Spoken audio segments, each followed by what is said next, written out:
Hey, welcome to the briefing room. I'm ABC's Devin Dwyer at ABC News in Washington. Great to have you with us on this snowy Monday here in the nation's capital. We have Terry Moran, senior national correspondent, with us, Deputy Political Director Mary Alice Parks, and a whole team today to unpack some of the big headlines on this Monday, day 24 of the shutdown stalemate here in Washington. Today, after the first batch of federal workers didn't get their paychecks last week, today the second batch, around 270,000 workers, will not get paid. Another third, 270,000 tomorrow. Terry, what strikes me about this shutdown, sort of Groundhog Day here, is that there's no glimmer at the end of the tunnel here. It's so unusual for shutdowns that do happen from time to time.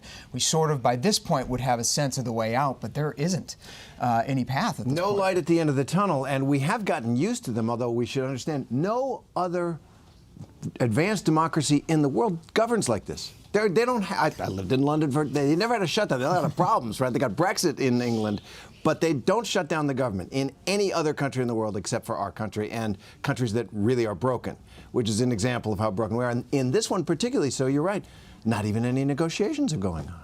I think you raised a really good point that shutdowns are expensive. Government agencies have to spend a lot of money to reopen once we do reach any kind of political compromise, and it makes it hard for government agencies to plan next year's budget when they aren't given even this year's budget. It's just not how anyone operates. And it does have a cost for us in the world, which we should mention. Look, the world is looking at various models of how to do the 21st century, right? We're one, the Western countries are one, China's another. The state efficiency in China, not only do they not shut down, they get a bridge built, they do it in 2 weeks. It takes us 4 years and it's $1 billion over budget. That gets noticed how dysfunctional our government is, how we can't even get the government to run, much less build what we need to do and have the kind of country that we need. And it gets noticed, these things around the world. It's a hit to our brand, no doubt. And as we've been saying, it's also a hit to the pocketbook of so many families. Today, what's interesting is that 53,000 Coast Guard members, active duty Coast Guard members who've been working without pay, these are the only branch of the United States military that's on duty without pay, will not get a paycheck hitting today and tomorrow. This is a new development in the shutdown, and it's really hurting a lot of these families. We've been hearing, and we're joined now by Mandy Jarvis from Annapolis, Maryland. She's the wife of an active duty Coast Guard member, 16 years, stationed in Baltimore. Joining us now by FaceTime. Ms. Jarvis, thank you so much for coming in the briefing room. Give us a sense of how hard this situation has been for you and your family so far. First, I want to say thank you for acknowledging us as a military branch. So often the Coast Guard is overlooked as that, and we really appreciate that acknowledgement. I think for us, our family's been very stressed the past few weeks, and I know many Coast Guard families are. We have tightened the belt. We're not doing any extra spending, and we're just kind of disappointed that we're in this kind of position. Are you surprised it's dragged on this long, or have you begun preparing for this to potentially go on weeks more? I am actually surprised that the government hasn't passed a Pay Our Coast Guard Act yet. I think that's our biggest surprise, because so often in shutdowns they've passed a Pay Our Military Act, and yet this time they failed to do that. And I think that's just because it's only one branch of the government and it's easily overlooked, where I think if it was all branches of the government, it wouldn't be as easily overlooked. And we should say that joining, adding amplification to your voice, Mandy, is the Admiral of the Coast Guard, Admiral Carl Schultz, took to Facebook overnight with this message. Take a look, reminding folks that, just as Mandy was saying, that forces are on duty all across the globe for the U.S. Coast Guard. They are not getting attention. They are not getting paid. They are in harm's way right now, he says, while our Coast Guard workforce is deployed, their loved ones at home reviewing family finances. People like Mandy researching how to get support and weighing child care options. They're holding down the fort. Please know that we're doing everything we can to support you. So the Admiral of the U.S. Coast Guard raising his voice here. Terry, I'm struck by people like Mandy who have had to go to, literally at the suggestion of President Trump in some cases, go to their creditors, lenders, landlords, and basically beg for mercy on some of this stuff. And it's had sort of mixed results. Well, I just imagine for any family to be without a paycheck, really, I don't care what family you are, it is stressful. And as public servants, as people who are giving their lives in service to the country in terms of the Coast Guard for all that they're doing, it's really a disgrace, honestly. I do want to ask Mandy something if she's still with us, which is, the president's chief economic advisor said in the long run, Mandy, you guys are going to be okay because the back pay will come in and you'll have vacation days, that essentially you should think about this like a vacation, and you didn't have to take a vacation for Christmas holidays. So does that make sense to you, that looking at it that way? I guess that's looking on the bright side. Actually, it doesn't make sense for the Coast Guard because the Coast Guard is actively still working. So they're not having a vacation. They're not at home with their families. They're serving all over the world, still at their jobs. My husband is at work today while Congress is not in session, so because of a snow day. And as you know, Baltimore got snow just like D.C., but he still had to go to work. So there is no vacation. There is just working without pay. And yes, the back pay will come. However, that doesn't help the Coast Guard families or other services not getting paid right now. They deserve to be paid for the work they're doing now. Totally. And Mandy, before we let you go, we've been talking to so many folks here in the briefing room, like yourself, from all sectors of federal government and the military, different parts of the country. Everyone's sort of had a different message to policymakers, really nonpartisan message. But what's your message to the negotiators here in Washington as they try to restart talks, really, to get this thing fixed? What do you have to say to them? I think, for me personally, my message for years has been that Congress needs to stop allowing its constituents to push it so far to the left or to the right that they can no longer come together and compromise on any issue. Because this has been a long-term issue in Congress where it keeps happening over and over again. And unless they buckle down and they say, look, there's a middle ground that we can work together on any issue, and they shouldn't be so worried about whether or not they're going to get elected again and more worried about what they're doing to the country right now.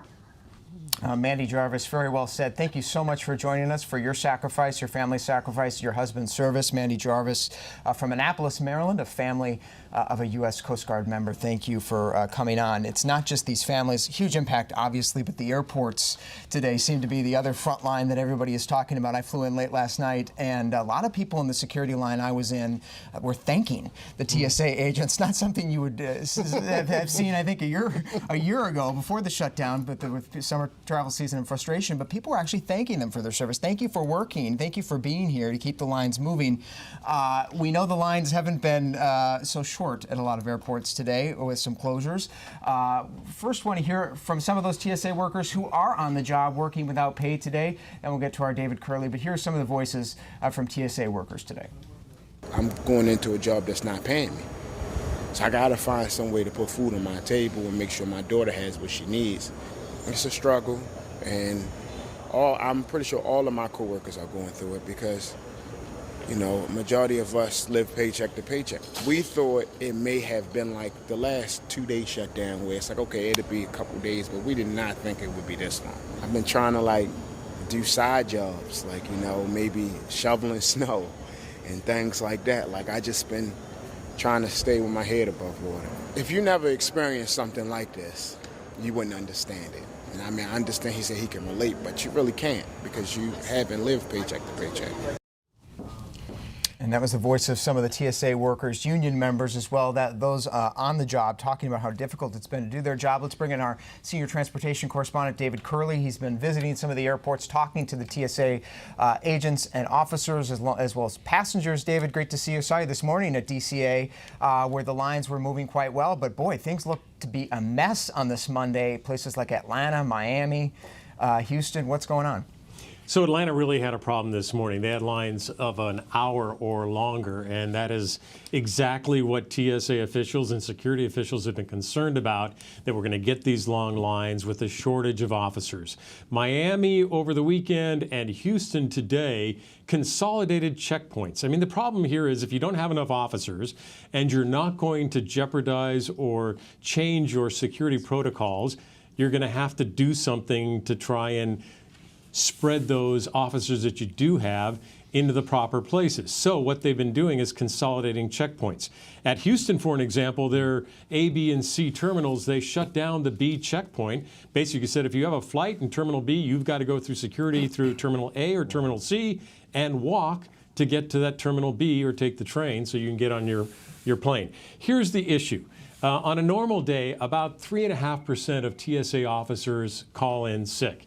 Well, we saw since the shutdown started that number get into the 5s, and over the weekend it's got into the 7s. Today, 7.7, nearly 8%, making it 7.6 today, 7.7 yesterday, called out, said that they weren't coming to work. That's 1 in 13 officers for TSA who did not report to work today who were scheduled. And this is the dilemma that TSA is facing as these officers who make $30,000 to $35,000, as that union member just talked about. A lot of them live paycheck to paycheck. We have a full employment economy. Have some of them just gone out and looked for a new job because they don't know when the shutdown is going to end. And so that is the dilemma that TSA is facing. Keeping security here, what's going to give? You're going to get longer lines, and we saw it today in Atlanta. And David, do you see the potential for there to be more of a political fight between the TSA workers and these unions and the administration? I mean, could we be gearing up towards massive strikes? Well, the union has been, and the union doesn't represent all TSA officers. They only have a chunk of them. And they have been quite vocal for some time that this is unfair to have these officers deemed essential working without pay for the amount of money they make. It was interesting. I talked to 4 TSA officers today and asked them if they would speak to me. And this is just me, not with the camera. And all of them refused. And they basically have been told, it sounds like TSA has been cracking down, that those who are working should stop talking to the media. So we're not hearing as much from them as we had in the previous weeks, in which they all outlined kind of what we heard from the Coast Guard family, that, you know, this is difficult. The bills keep coming, and there was no paycheck on Friday. Some of them got paid, or should have gotten paid today, some tomorrow, and they're just not going to see a paycheck. So do I think it'll become a political battle? No, I think that some of them will just quit and go find another job. And as you know, David, and it's difficult to replace. They've had a hiring crunch with some of these TSA officers as well, so that could be a bit tricky as well. They have been hiring. They're actually still hiring, and they are still training. But it does take several months to get somebody trained and into the TSA checkpoints ready to operate. So they, unlike many other places which are not hiring and not training, TSA is still training. But they're going to have a huge gap to fill. If this number of call-outs gets into the double digits, that's going to get quite significant and serious. And I honestly believe that those checkpoints is where the average American, 2 million of us are checked and fly every day. That's where they're going to feel it. In fact, I talked to a number of passengers today. They're already talking about how they're worried if they're coming back on a flight in 4 or 5 days, what will the lines be like then? Yeah, indeed, David. No, you keep an eye on it. Thank you so much, David Curley, for us today. Let's turn to the politics now, guys. No talk scheduled, as we've said. The Democrats digging in, seeming empowered by their position. The president also digging in. Terry, you heard from him earlier today. He said repeatedly, "I will not back down." He's absolutely committed, excuse me, to this position, and he's saying he's got a little wiggle room in there. He said we need border security. Border security means a wall.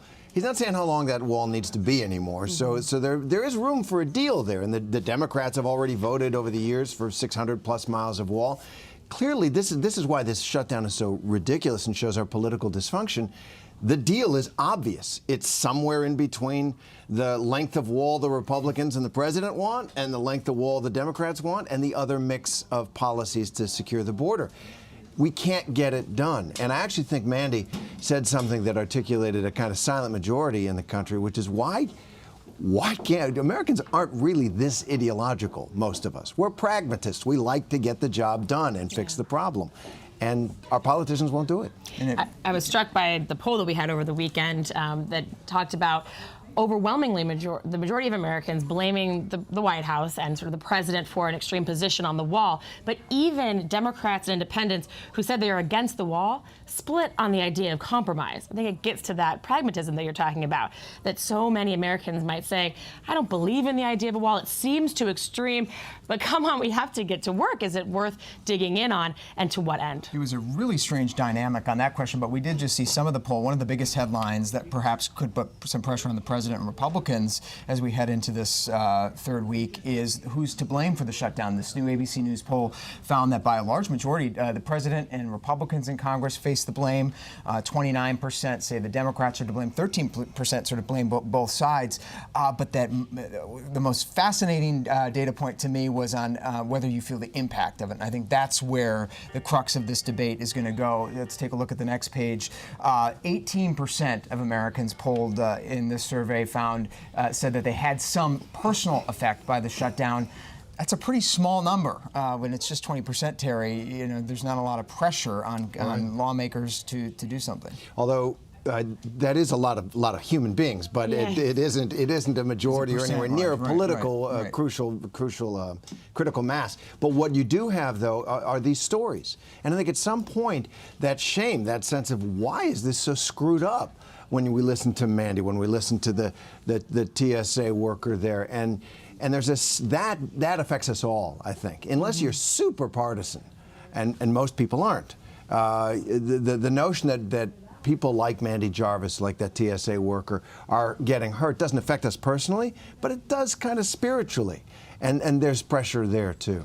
And I did say that just to the idea of who would be affected, the poll went on to ask people if the shutdown continued, if we didn't come to our senses, reach some compromise, some deal, then would you be affected? Would it sort of reach a crisis? And then the numbers really did sort of shoot through the roof.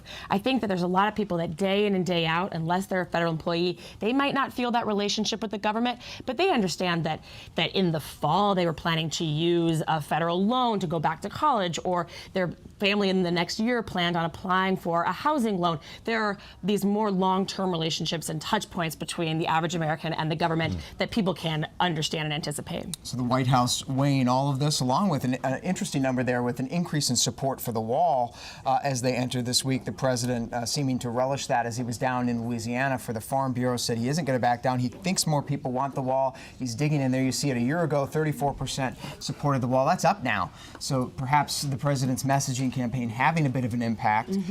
Meanwhile, hanging over all of this conversation about the wall and the shutdown are two big headlines in the Russia investigation that popped over the weekend. One by the New York Times saying that the FBI, shortly after the president fired James Comey in 2017, opened a counterintelligence investigation into the president of the United States with the question of whether he was an active agent for Russia. Meanwhile, the Washington Post popped another story saying that the president's fondness for Vladimir Putin also included keeping those notes, Terry, from that meeting in Hamburg secret, confiscating the translator's notes. The president just weighed in on both of those stories. You were there. Here's what he had to say.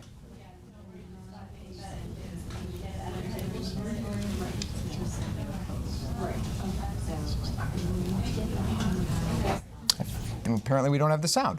But the president basically said he sort of flatly denied that he was an agent for Russia.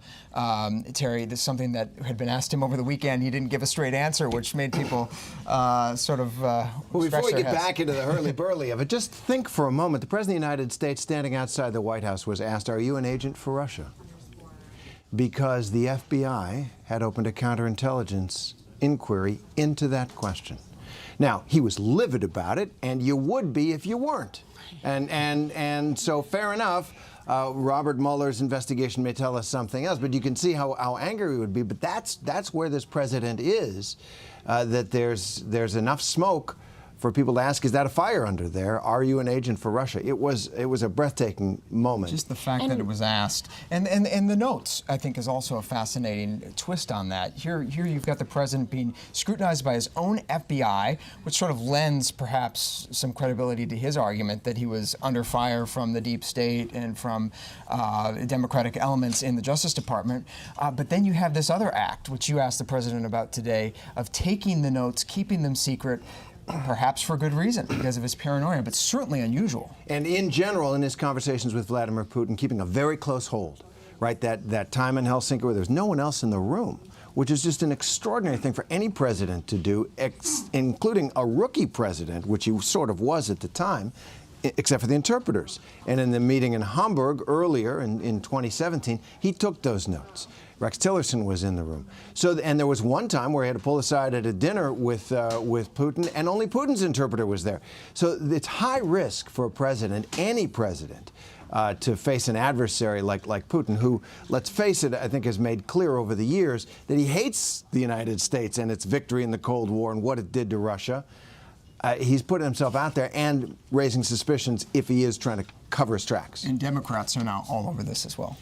There's a dichotomy between the president out there saying that all these stories show a crooked law enforcement, and yet Democrats saying that they are waiting for Mueller's report, really doubling down in their support of law enforcement, support of FBI agents, and putting all their eggs in that basket, sort of waiting for the time being for the FBI and the Justice Department to do their work and finish their work. Democrats out there saying that they trust the Justice Department to get to the bottom of this. And speaking of the Justice Department, tomorrow the man that President Trump has nominated to be the next Attorney General, replacing Jeff Sessions, Bill Barr, will be in the hot seat on Capitol Hill. Bill Barr, the former Attorney General for George Herbert Walker Bush, now going to face a grilling by Senate Democrats and Republicans. Front and center, guys, in all of this is his view of the Mueller investigation. He had written that unsolicited memo last year, casting some doubt on it.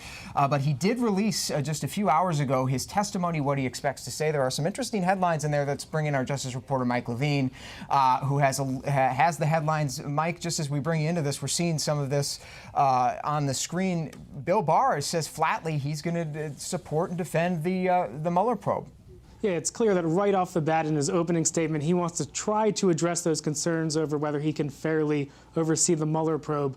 In his opening remarks, prepared as we've seen them, he's going to say that Mueller should be able to complete his investigation.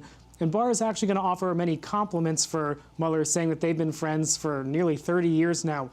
But I want to make clear that one thing that Barr is not going to do is promise that the results, the details of Mueller's investigation will be released to the public.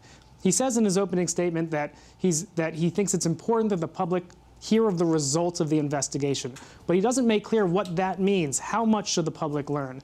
And he says that it's his goal to have transparency, but he doesn't promise how much transparency there will be. And then he goes on to offer one more line that I wanted to read.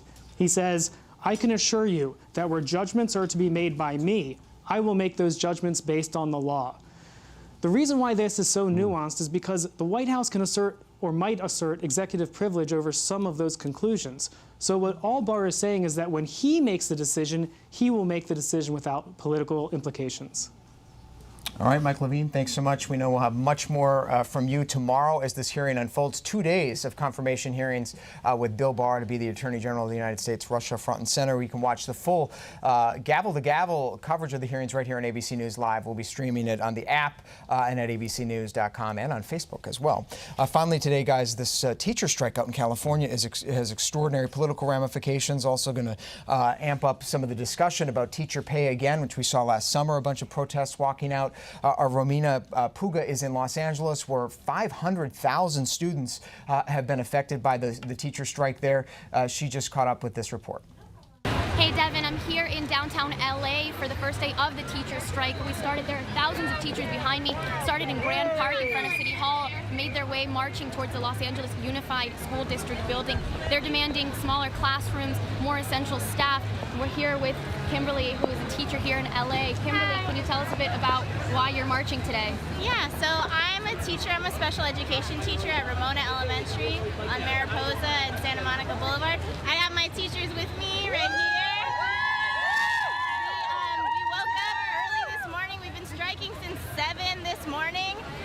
What are you guys asking for? We are striking for less testing, nurses, school psychologists, charter school regulation. We're fighting for smaller class sizes.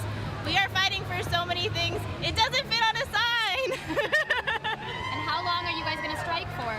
Until we get what we want, man. Thank you so much, Kimberly. So as you can see, they're going to go as long as they can. We don't know when this will end, but they're hoping to get some resolution with this strike. This was a last resort for the teachers, and that's what we're experiencing here in downtown LA today. Back to you, Devin. All All right, our thanks to Romina Puga for that. Guys, it's an interesting scene out there. We'll see if it spreads and rekindles some of the protests of the past year. Teachers woefully underpaid in this country. If you look at the inflation of their salaries, I think in Los Angeles, the average teacher pays $75,000. That's one of the highest in the country, but still pretty low for the cost of living in Los Angeles and everything else there. Hundreds of thousands of students affected, millions of residents, obviously, in such a large city. And by my count, 4 potential presidential candidates out of California alone. California always plays such a big role in our presidential politics, but this year in the Democratic primary, it could play even more. Senator Kamala Harris, the LA Mayor Eric Garcetti, a lot of folks that are eyeing a run. And California has moved up its timetable. It's going to vote a lot earlier than it has in the past, meaning that candidates are going to have to spend more time winning over Democratic voters in that blue state. It'll be interesting to watch the rest of that protest unfold. Much more coverage on that at World News Tonight, World News Prime here at 8 p.m. Eastern Time on ABC News Live.